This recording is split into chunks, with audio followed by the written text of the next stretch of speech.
Very indicative of the significance of the day. Could you I'll start with you. What do you think of the coverage of the top stories, for example, with the Standard, Uhuru's Labor Day headache? Is it an actual headache?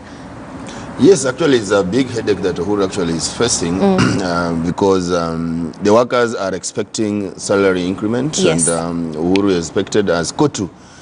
We are expecting not less than 15% salary increment on minimum wage, because once you increase minimum wage, then it means that other employees will also expect salary increment. Yes. So because the minimum wage actually sets the foundation where other employees can also demand an increment on their salaries. So, right, yeah. And also looking at how the economy is doing, if you read that together with the economic survey that was released recently, then you can now see where the headache is coming from. Yeah, there is that expectation. Do you feel like it will be delivered by the president? Yes, our expectation is that the president must remain a friend of workers, and for him to remain a friend of workers, it means that he must come with some goodies. Yes. That workers are expecting. Yeah. Now the Standard has taken an approach of looking at the money that the minimum wage for select jobs in 2018. If we look at page 6, it breaks down what is expected to be paid. A house help is expected to be paid 13,000 approximately,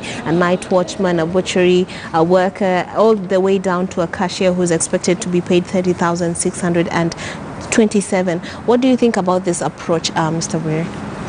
Good, to help people understand, because sometimes when we talk about salary increment, 15%, 11%, if you don't break it like this, sometimes it's never. And in a country where even minimum wages, for example, for journalists, is never known. Yes. So those percentages sometimes never make people understand. And you don't even know if you're being paid the right amount. Yeah, so this helps, and this is what we say, stories that talk to people, help people to understand in a very simple but not simplistic manner to know what these percentages mean. So I like this approach. Yeah. They're also talking about the items and how they have changed in prices, normal goods.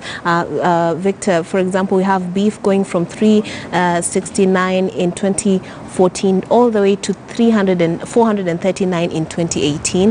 We have sugar going from 111 to 133. Do you think this is a valuable breakdown, or are we just reminding Kenyans of their problems? It's reminding, but that interpretative approach to journalism is something that we desire, because it helps talk to people. When you say life expectancy or living cost has gone up by what? So this showing of bread, meat in a very interpretive manner, and those graphs help. And remember, we are now moving largely into the area of data journalism, where we use data, visuals to help people tell a story. Yeah, so I like this approach. Do you like the approach, Mr. Odwar?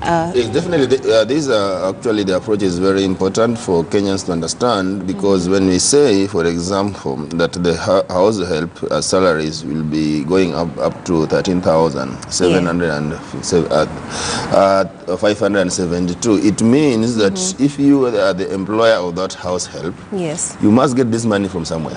Yeah. So that means that your employer standard group must also increase your salary so that you're able to pay this house help. If the cost of beef has gone up, it means that this money also you must be cushioned as an employee by your employer, so that you are able to afford the meat as it's being sold at a particular time. So I think these are